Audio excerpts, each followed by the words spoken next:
I'm going over to work on an insurance estimate for a lady. Her main concern is to see if the engines start, so we'll jump in power and see if they turn over. So I'm not really sure how I feel right now.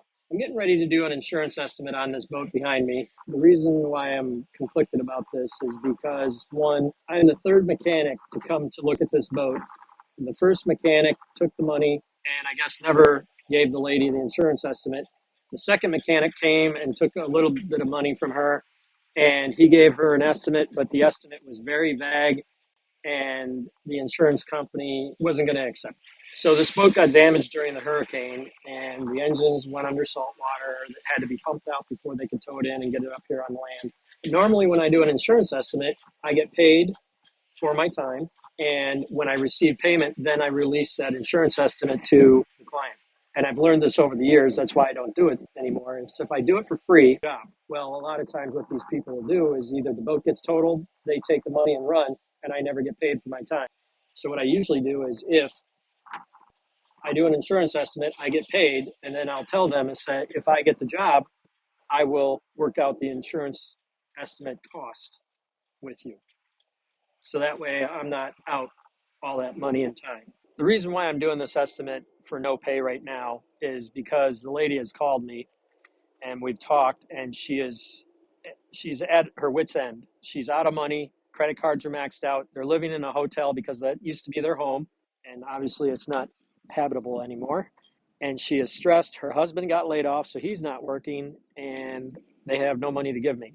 And she just asked that if I would do this for her. So I agreed.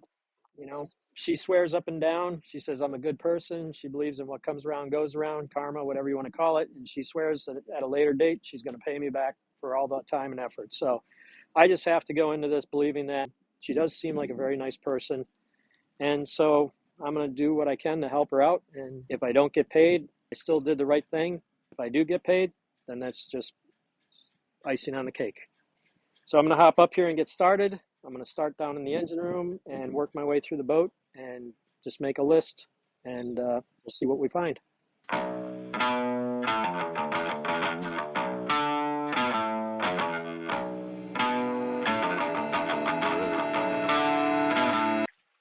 You can also see down here the trim tabs got tore off right here. Those are gone. That prop over there, one of the blades is folded over. This rudder looks like it's bent outboard. Power on here.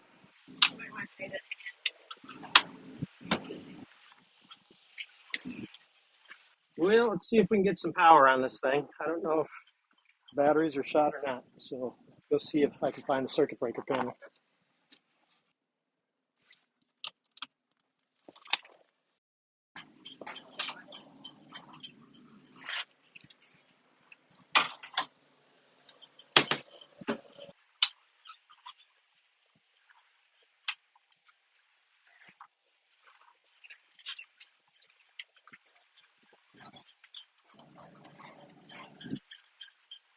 Nothing, everything's totally dead.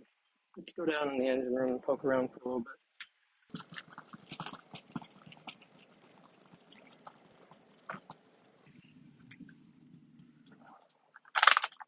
Alright, so I can tell from the get-go the batteries are lead acid and they were underwater, so those are going to be all shot. And take some photos of this and document this. And I can see where the engines were under salt water. It's like salt water got down inside the carburetor. There's corrosion down in there.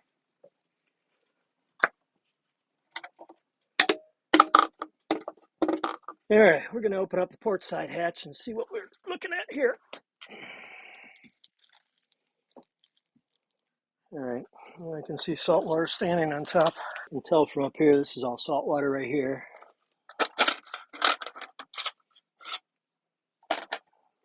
See here.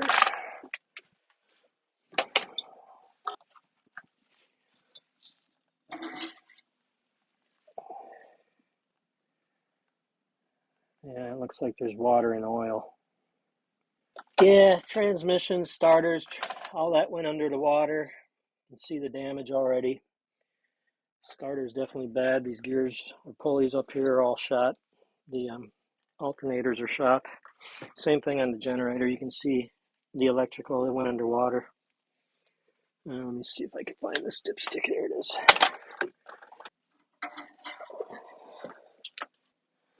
That one looks a little better. It's not so foamy looking. Well, if the transmissions went underwater, they look good. I don't see any water inside. So pretty much what happened was, looks like the water probably got up to about right here on both engines. I think I have seen enough. Yeah, I'm here. I'm going to try bump these over. So I'm going to jump power. This battery might be good over here. Look at my jumper cables, and we'll see what happens.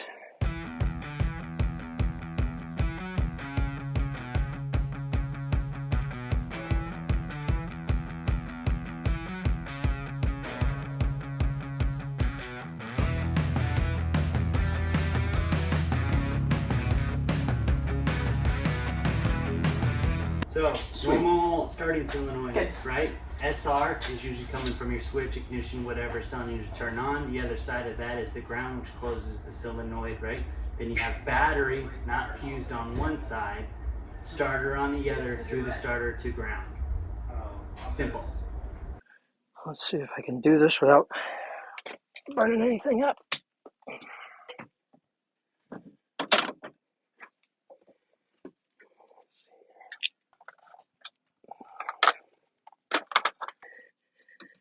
Gonna see if we can get them to turn. So now let's try.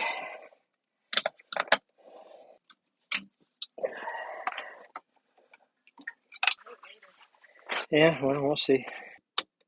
Nope. I got spark at the battery, but I got nothing on the motor. So either the starters are so corroded up,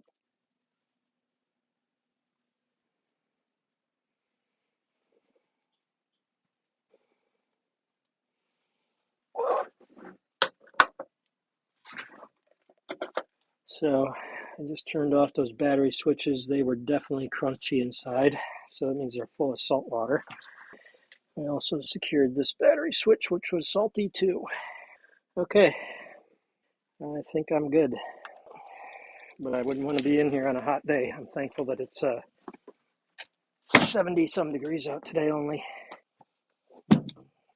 You can see that the forward bilge, they never pumped this out really. It's still full of water. There's probably a couple 100 gallons in here. Yeah. Anybody want a blueberry muffin? Yeah, there's water in that one too. And go type this up and get it to the lady, and she can send this to her insurance company. Of course, it's not quite that easy. It'll take me a little bit to clean these first and then wash my hands, or wipe my hands down. All right.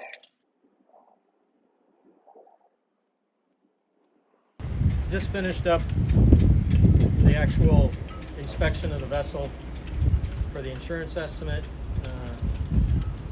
It's pretty bad. The boat will be totaled. I know that already from experience. So I'm going to go back to the office, type this up, put it on some letterhead, and get it out to the client. And like I said, maybe someday I'll get paid. That'll be nice.